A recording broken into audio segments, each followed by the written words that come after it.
Hello friends, I am Ritesh Kumar Rana. Now you are watching my YouTube channel Rana Education Research Center. Complex number के कुछ questions हम लोग किए थे। अब हम लोग नेक्स्ट क्वेश्चंस की ओर बढ़ते हैं।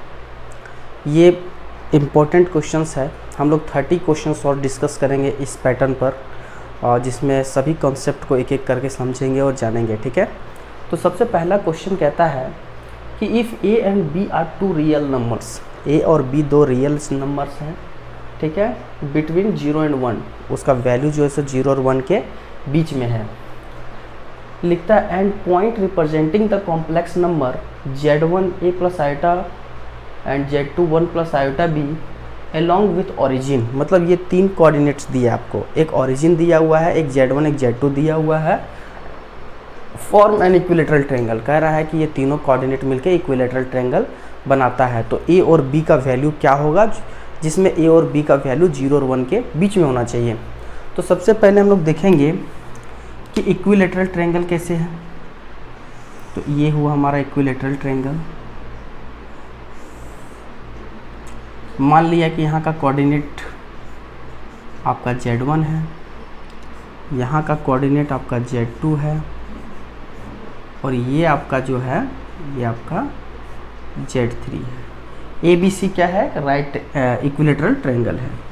अगर हम लोग देखें ओरिजिन से जो एंगल बना रहा है ये कितना डिग्री का, 60 डिग्री का। ठीक है, अगर हम लोग दूसरे तरीके से भी इसको बनाएंगे तो हो सकता है एंगल -60 डिग्री भी बन जाए। ठीक है, तो कोई इसमें बड़ी बात नहीं है। अब देखिए आपको गिवन क्या है, गिवन आपको z1 इज इक्वल्स टू दिया हुआ है a plus iota, z2 is equals to आपको दिया हुआ है 1 प्लस आयोटा b, और z3 इक्वल्स टू आपको दिया हुआ है 0 प्लस आयोटा 0। ओके, अब हम लोग देखेंगे यहाँ पे कि एंगल दिया हुआ है, z1 रोटेट कर रहा है 60 डिग्री एंगल से, तो z2 कोऑर्डिनेट मिल जा रहा है। तो z1 और z2 के बीच का एक रिलेशन मिलेगा। और दो कॉम्प्लेक्स नंबर का रिलेशन क्या होता है कि उसके कोरस्पॉन्डिंग एलिमेंट्स क्या होता है, इक्वल होते हैं। रियल पार्ट्स इसके रियल पार्ट्स के बराबर होगा और इमेजिनरी पार्ट उसके इमेजिनरी पार्ट के बराबर होते हैं।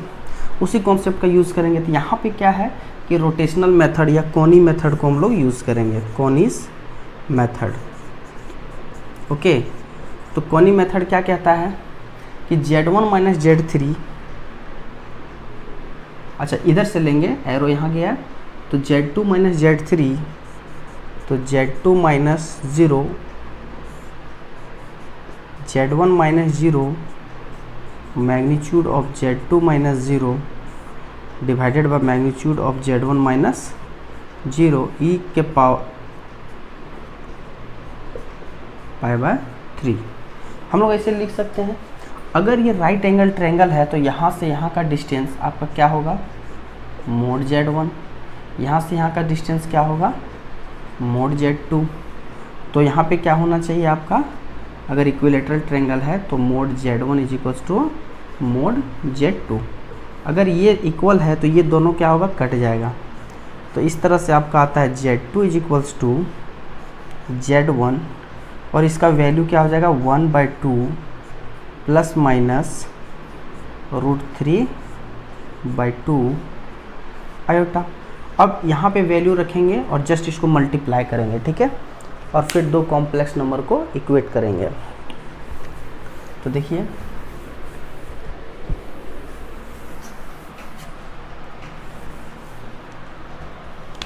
तो z2 का वैल्यू आपको दिया हुआ है 1 plus iota b, a plus iota, यहाँ पे आपका 1/2 plus minus √3 iota bye 2।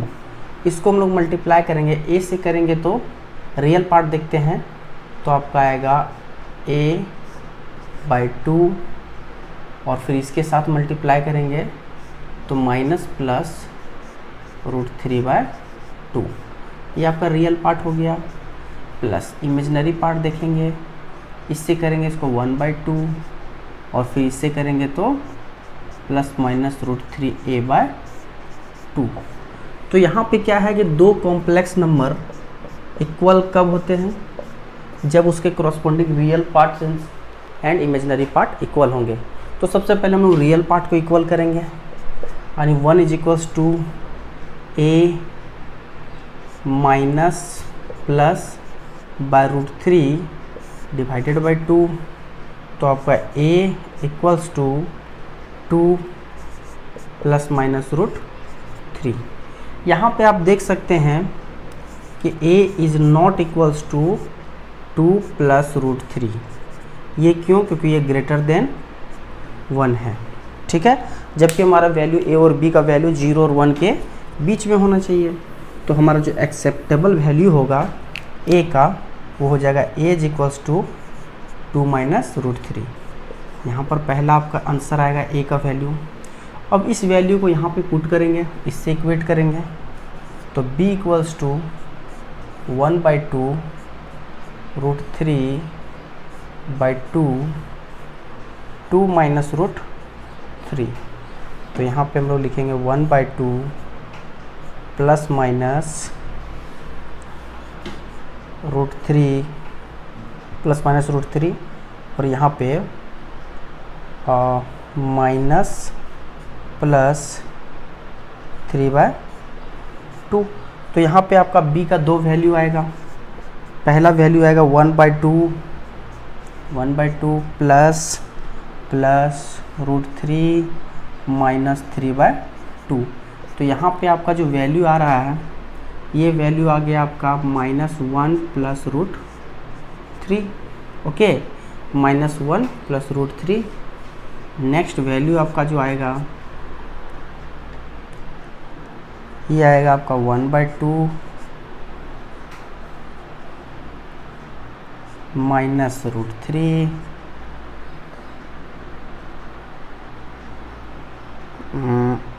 Plus 3/2। तो ये आपका आ गया 2 माइनस रूट 3। ओके, तो b का वैल्यू आपका आ गया 2 माइनस 3। ओके, अब यहाँ पे आपको आप देख सकते हैं कि ये वैल्यू जो है, ये वैल्यू 0 और 1 के बीच में है, लेकिन ये वैल्यू को अगर हम लोग देखें तो -1 से लेके रूट 3, ये भी वैल्यू आपका 0 और 1 के बीच में है, क्योंकि रूट 3 का वैल्यू 1.7 समथिंग 732 आता है, उसमें से 1 घटेगा तो 0.7, ये आपका वैल्यू आएगा 0.732 के आसपास, ठीक है। ये भी वैल्यू आपका 0 से 1 के बीच में है, और ये भी वैल्यू आपका 0 से 1 के बीच में है। तो b का वैल्यू हम लोग दोनों एक्सेप्ट कर सकते हैं, ठीक है। b का वैल्यू दोनों ही एक्सेप्टेबल होगा इस केस में, ठीक है। अब चलते हैं हम लोग नेक्स्ट क्वेश्चन की ओर। अब देखिए यहाँ पे अगर ऑप्शन जैसा दिया जाए, अगर ऑप्शन हो सकता है कि अगर आपको ऑप्शन वाली क्वेश्चंस हो तो a बराबर b बराबर आपको 2 माइनस रूट 3, इस टाइप का एक ऑप्शन होगा, तो आप इजीली इसको एक्सेप्ट करेंगे और टिक कर सकते हैं, ठीक है। हालांकि यहाँ पर a और b का वैल्यू 0 और 1 के बीच में होना चाहिए था, ठीक है। चलते हैं हम लोग नेक्स्ट क्वेश्चन की ओर। सेकेंड क्वेश्चन में हम लोग देख सकते हैं, सबसे पहले आपको बता दिया गया है कि n का वैल्यू है सो ऑड है, ठीक है। n का वैल्यू क्या है? ऑड है।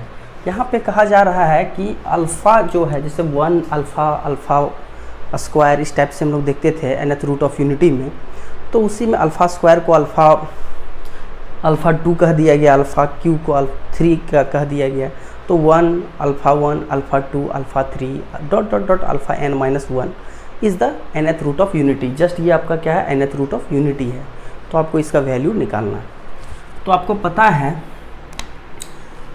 कि अगर ये nth रूट ऑफ यूनिटी है तो इसका मतलब क्या हुआ कि x का पावर n-1 का जो रूट होगा वो एक रूट 1 होता है, ओके।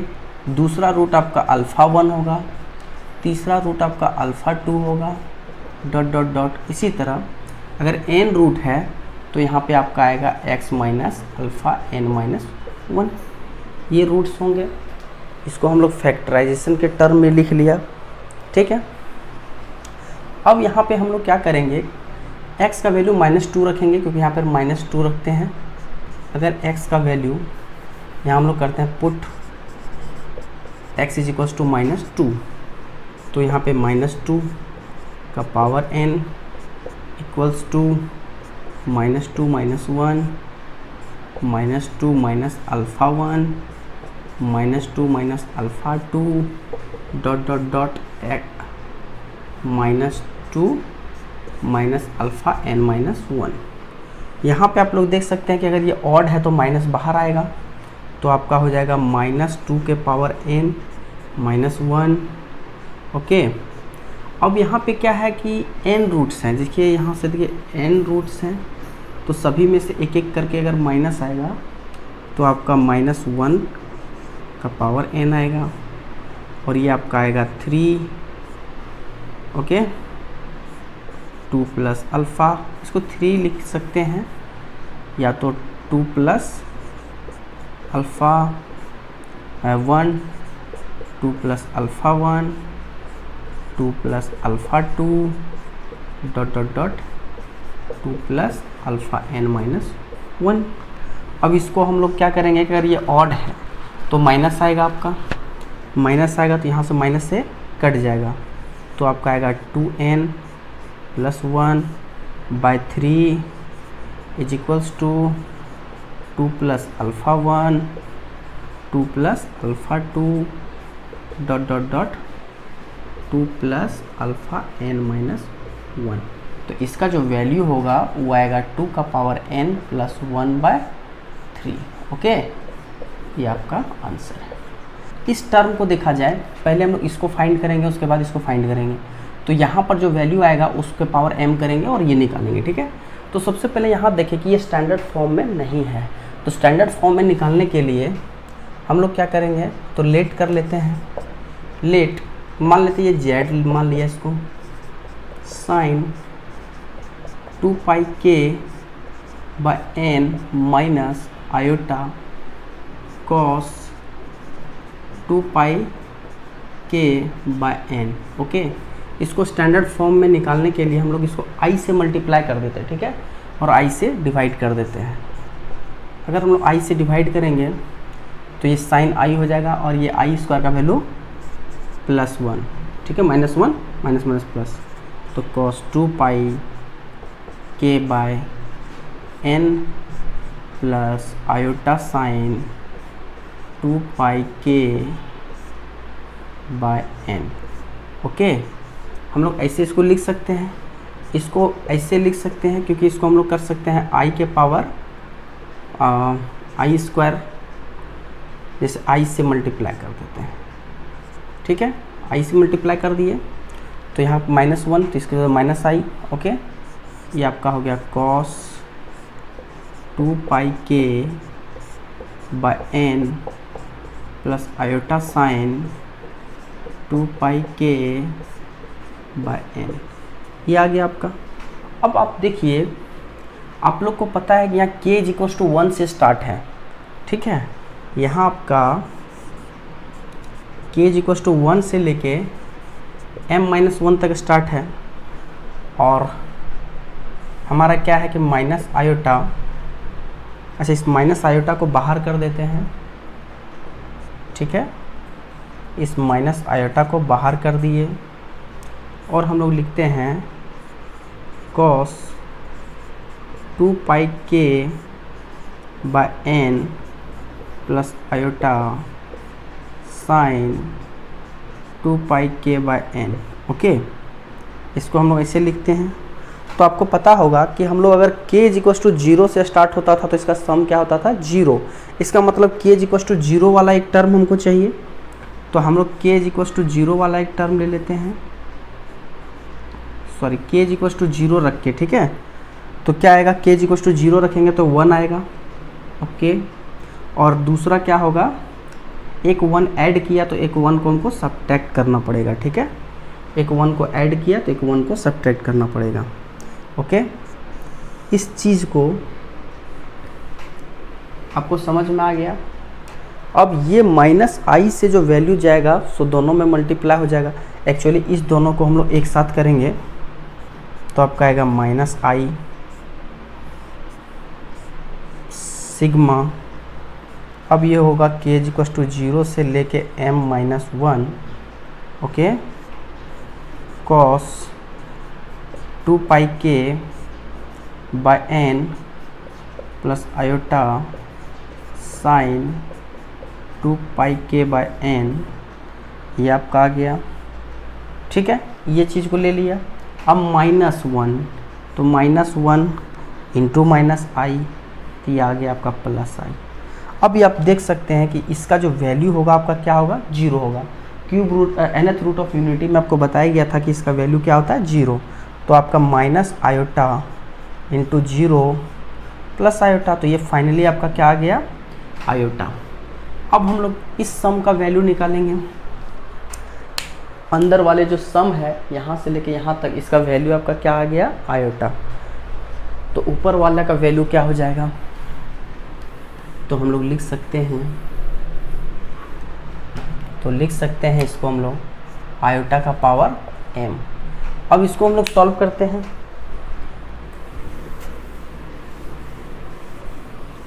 इसको बहुत आसानी से सॉल्व कर सकते हैं। इसको चलिए एक्सपेंड करते हैं। m का वैल्यू 1 रखा, ओके 2 रखा, ओके 3 रखा, 4 रखा, इसी तरह dot dot dot dot dot m i का वैल्यू 4n रखा और लास्ट i का वैल्यू 4n प्लस 1 रखा। ओके, तो यहाँ पे देखिए 1 से लेके 4 तक, ये पावर 1 से लेके 4 तक आपका 0 होता है। तो इसी तरह 4 तक, फिर 8 तक, है ना। तो 4 मल्टीपल ऑफ n तक अगर देखा जाए, 4 मल्टीपल ऑफ n तक आपका वैल्यू क्या हो जाएगा, जस्ट 0। तो आपका फाइनल जो आएगा वो आएगा i का पावर 4n प्लस 1। तो इसमें हम लोग i का पावर 4 का पावर अगर n कर दें इंटू i, तो इसका भी वैल्यू 1, क्योंकि 1 का पावर n इंटू i। तो आपका फाइनली क्या आ गया, i। ये आपका हो गया फाइनल आंसर। चलते हैं फोर्थ क्वेश्चन की ओर। The centre of a square A B C D is z equals to 0। A B C D का स्क्वायर है जिसका सेंटर जो है वो z इक्वल्स टू 0 पर है। वहाँ पे कहा जा रहा है कि वर्टेक्स a जो है वो z1 है और centroid of the triangle A B C D. अब हम लोग क्या है कि एक स्क्वायर हम लोग किसी भी तरह से ऐसे भी स्क्वायर बनाया जा सकता है या स्क्वायर ऐसे भी हम लोग बना सकते हैं। तो स्क्वायर आप किसी भी तरीके से बनाया जा सकता है, ठीक है। तो मान लिया कि एक स्क्वायर है, ओके, ये स्क्वायर हो गया।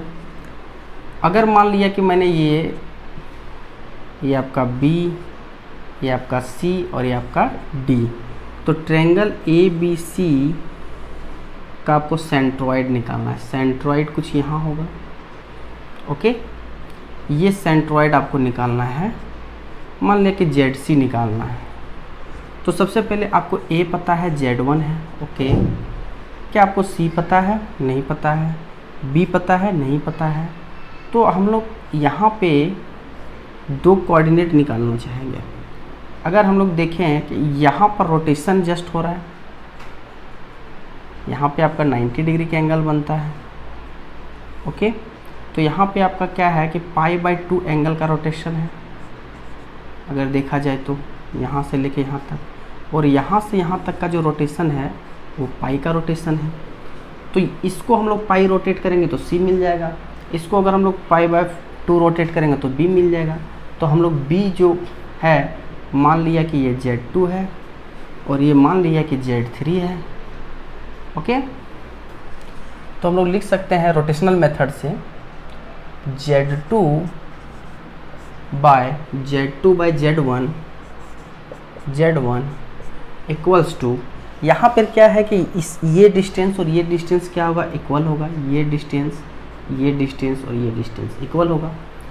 तो यहाँ पे Z2 का मैग्नीट्यूड बाय Z1 का मैग्नीट्यूड E के पावर आपका प्लस माइनस j π/2 होगा, ठीक है।